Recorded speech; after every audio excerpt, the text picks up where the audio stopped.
Assalamualaikum warahmatullahi wabarakatuh. Pada kesempatan kali ini berjumpa kembali di channel YouTube saya, Dr. Faisal. Dan pada kesempatan kali ini kita akan membahas sebuah topik yang akhir-akhir ini hangat diperbincangkan, yaitu tentang kewenangan penerbitan surat izin praktik kedokteran. Pasca keputusan Muktamar ID ke-31 di kota Banda Aceh yang memutuskan pemberhentian sejawat Dr. THP sebagai anggota ID, maka ada beberapa pihak yang menggugat dalam tanda kutip kewenangan ID dalam menerbitkan surat izin praktek. Tetapi pada kesempatan kali ini saya tidak akan membahas tentang pemecatan Dr. THP, tetapi channel YouTube saya kali ini ingin meluruskan sekaligus memberikan edukasi kepada masyarakat tentang siapakah yang berwenang dalam mengeluarkan atau menerbitkan surat izin praktek kedokteran.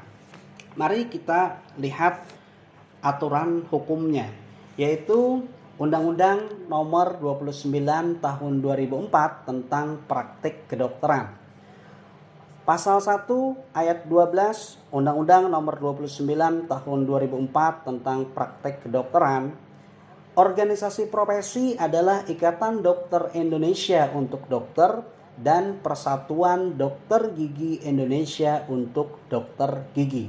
Ini adalah definisi operasional berdasarkan undang-undang, bahwa untuk dokter organisasi profesi adalah ID, sedangkan untuk dokter gigi adalah PDGI.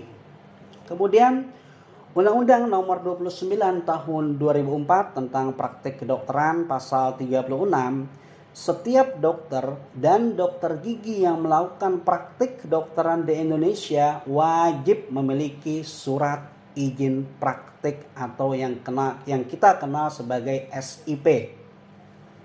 Jadi ini yang perlu kita pahami dulu. Kemudian yang menjadi pertanyaan, siapakah yang berwenang dalam menerbitkan surat izin praktik tersebut? Undang-Undang Nomor 29 Tahun 2004 tentang Praktik Kedokteran pasal 37 ayat 1 berbunyi, surat izin praktik sebagaimana dimaksud dalam pasal 36 dikeluarkan oleh pejabat kesehatan yang berwenang di kabupaten atau kota tempat praktik kedokteran atau kedokteran gigi yang dilaksanakan.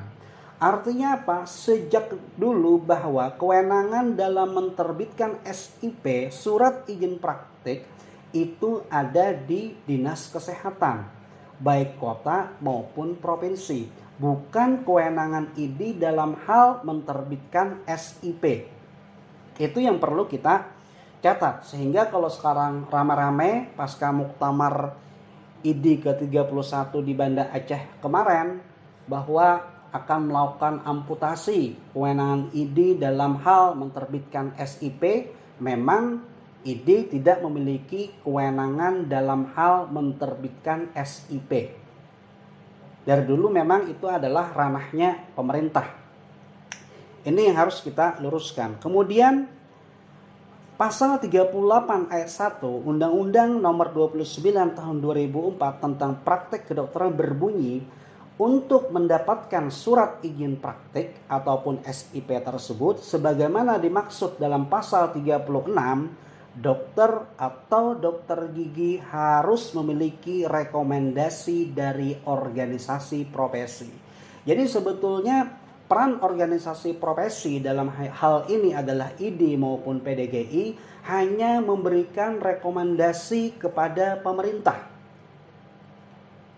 agar kemudian pemerintah mempertimbangkan apakah dokter ini layak diberikan SIP atau tidak. Kenapa ini menjadi penting? Karena peran ID maupun PDGI ini adalah untuk memberikan notifikasi, paling tidak memberikan jaminan kepada pemerintah bahwa betul si A ini adalah seorang dokter.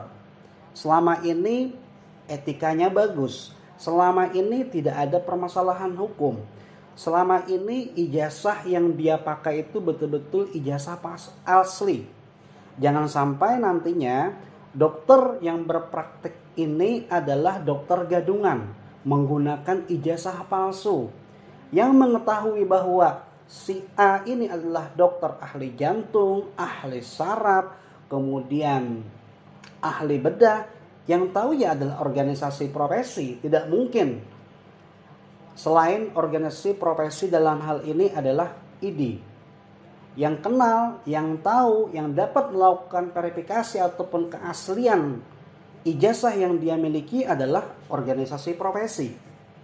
Jadi sebetulnya apa yang terjadi saat ini dalam hal penerbitan SIP yang membutuhkan rekomendasi organisasi profesi seperti ID maupun PDGI itu sebetulnya adalah dalam rangka melindungi kepentingan masyarakat yang lebih besar. Bisa dibayangkan tidak? Misalkan nanti ternyata yang berpraktik adalah dokter gadungan menggunakan ijazah palsu. Itu sudah seringkali terjadi.